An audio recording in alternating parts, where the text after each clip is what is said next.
outra situação toda muito complexa, né, professor? Queria começar te ouvindo aqui, entendendo um pouco no contexto do que a gente já está vendo na Venezuela, no contexto das ações do Trump, como a gente pode ver esses ataques, a questão agora envolvendo a Colômbia também. Eu acho que isso está dentro do quadro da estratégia adotada pelo presidente Donald Trump, né, no certo sentido de utilizar o máximo o fato dos Estados Unidos ser a potência militar mais poderosa do mundo e ainda ter um papel muito importante na área econômica, né, em competição com a China, como nós sabemos, mas ainda muito importante. Ele está usando ao máximo esses recursos para impor a sua vontade e uma perspectiva na qual os Estados Unidos emerge de novo, não é como no caso da América Latina, como aconteceu décadas atrás, isso desde o início do século XX, né, ter um papel que é mais do que guardião nas palavras deles, mas em realidade de uma intromissão, de um controle, né, muito grande sobre diferentes governos.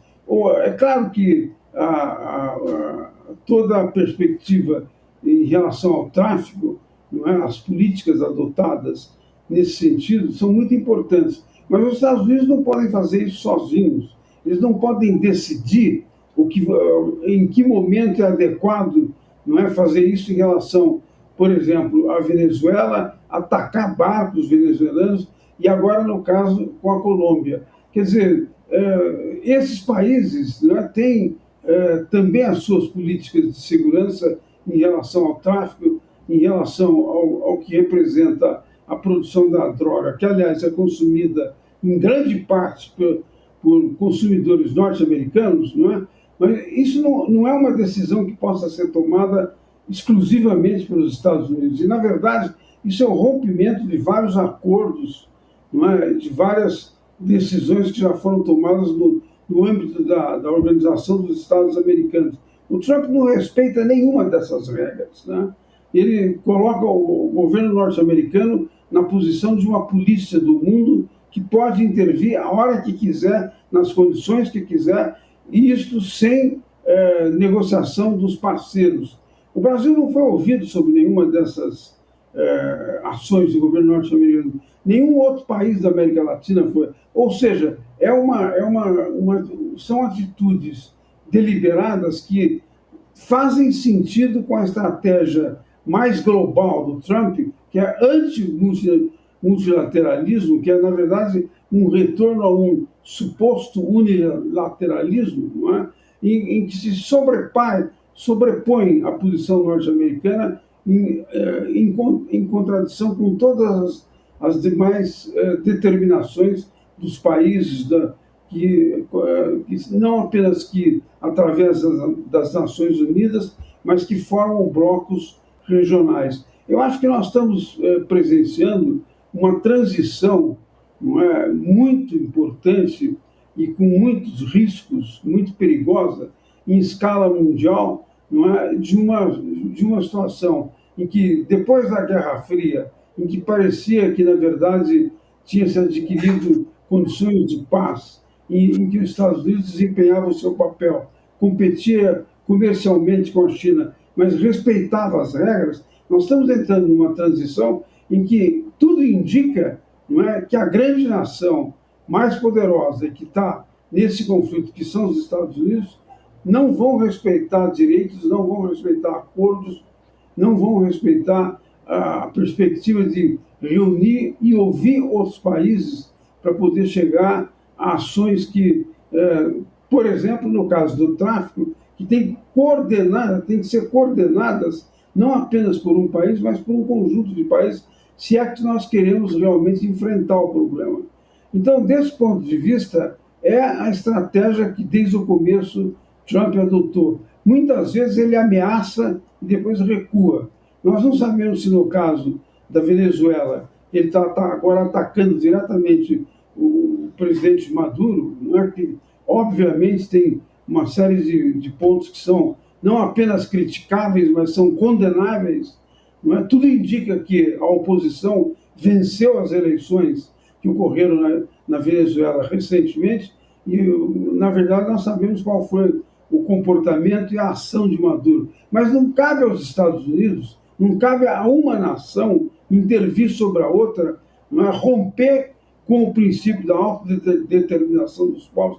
Ela pode influir, ela pode, em negociações internacionais, adotar medidas, mas ela não pode fazer isso que o Trump começou a fazer na Venezuela e agora está ameaçando de fazer em relação à Colômbia. Né?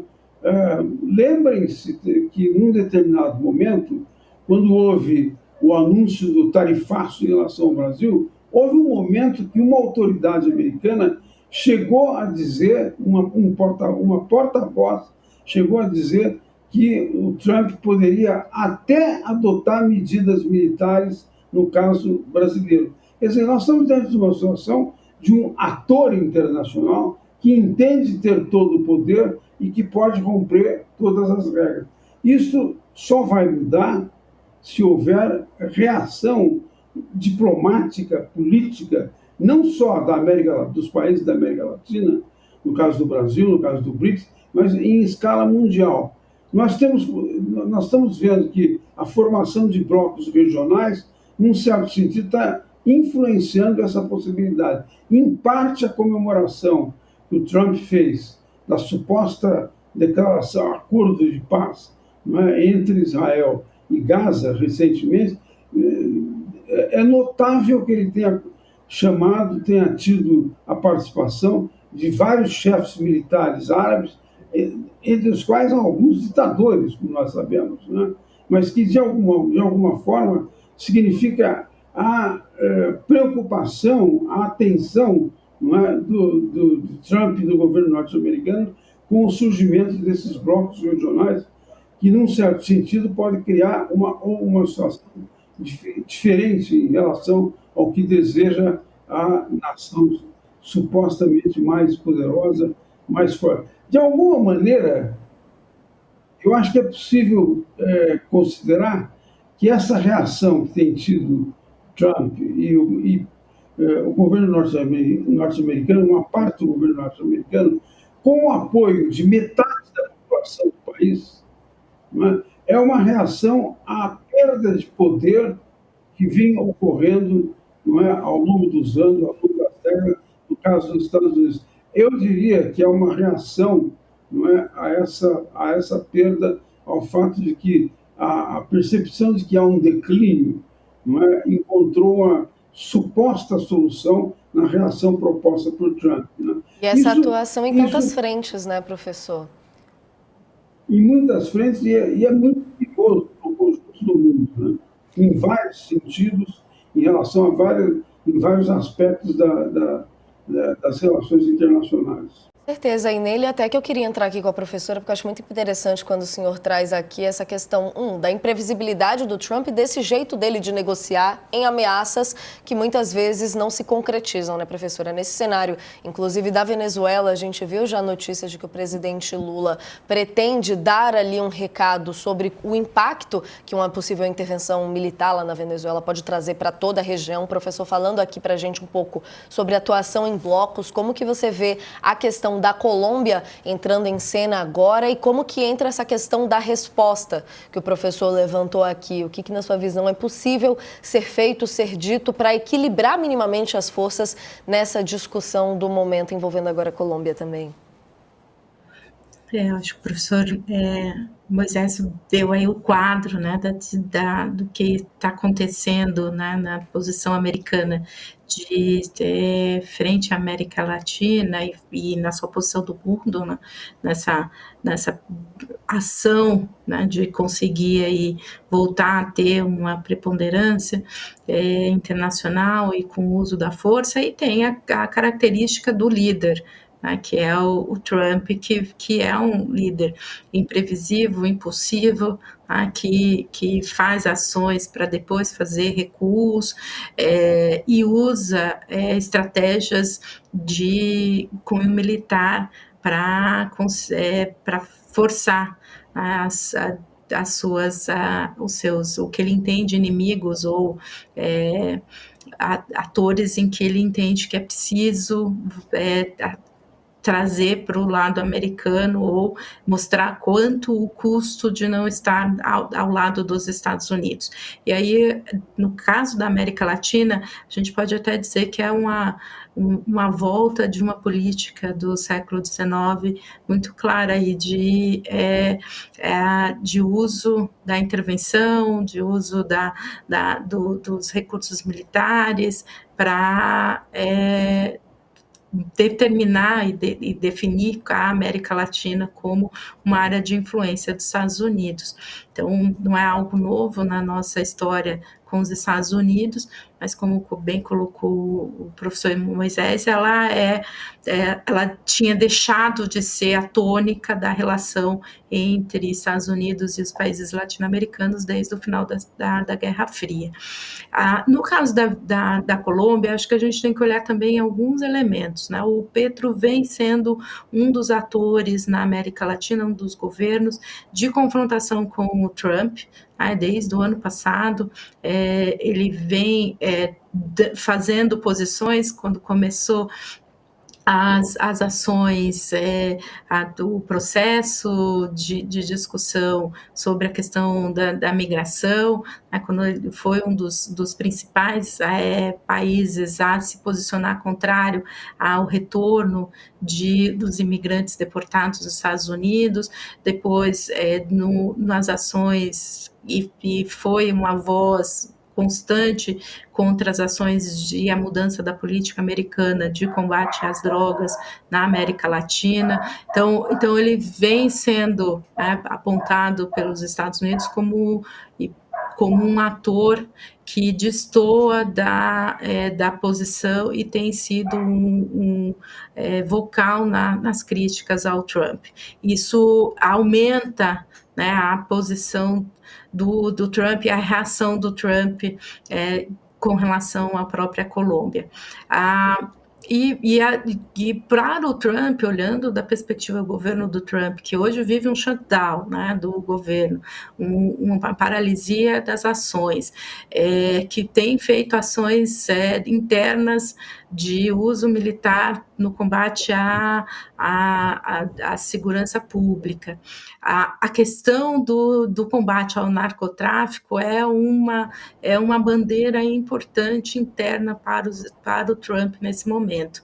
Então, essas ações também reforçam aí uma posição de conseguir dar para o seu eleitor de que os Estados Unidos estão fazendo algo contra uma das questões que é vistas aí como mais prejudiciais hoje para os grupos conservadores americanos, que é a grande volume de pessoas que usam drogas e principalmente fentanil, que é um dos principais problemas crônicos nos Estados Unidos. Então tem uma resposta dessas ações também para o seu público interno.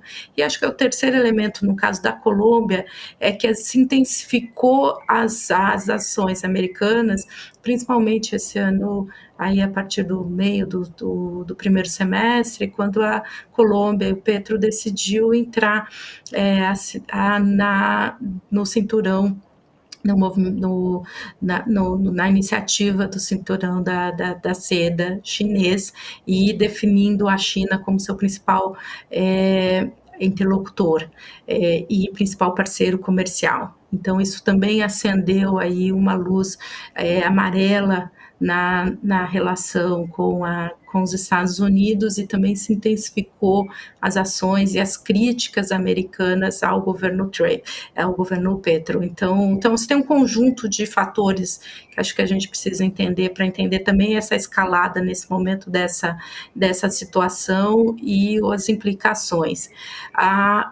Para responder a sua pergunta sobre o que é preciso fazer, eu acho que o primeiro passo seria, de fato, retomar um diálogo que não tem acontecido dos países da América Latina na discussão sobre o narcotráfico e o combate ao narcotráfico. Então, isso seria um passo importante. E aí o Brasil poderia ser um país para liderar essa discussão, mas a forma como os Estados Unidos têm feito, e as ameaças, inclusive com diminuição de recursos para combate ao narcotráfico, nas iniciativas que antes eram apoiadas pelos Estados Unidos, deixa os países latino-americanos com menor capacidade de ação frente a este problema. Então, os recursos seriam, e as ações de uma convergência maior de ações e políticas de cooperação entre esses países e buscar a cooperação também em outros órgãos internacionais. Mas, de fato, as ações americanas e a posição hoje americana torna isso mais frágil, com resultados ainda também com pouca capacidade de resolução do problema. Então, acho que a gente vai viver, Natália, por mais algum tempo, esse processo de desgaste e essas ações americanas, à medida que elas forem feitas. Acho que nesse caso, a Colômbia é agora, provavelmente o Peru vai também sofrer mais pressão dos Estados Unidos, porque são países que são grandes exportadores de drogas para os Estados Unidos, com situações de atuação de grupos de narcotráfico bastante presentes. E aí, chamando a atenção de um país que tem conseguido lidar com essa pressão americana, que é o México, e que assumiu um papel de controle interno, mesmo com as pressões do Trump, e buscando fazer intervenções diretas, o governo mexicano tem conseguido assumir esse papel, e aí com resultados bastante práticos, com controle da fronteira, com ações de combate ao narcotráfico. Então, há também soluções que dependem do próprio país conseguir fazer respostas e aí melhorar a sua negociação com os Estados Unidos.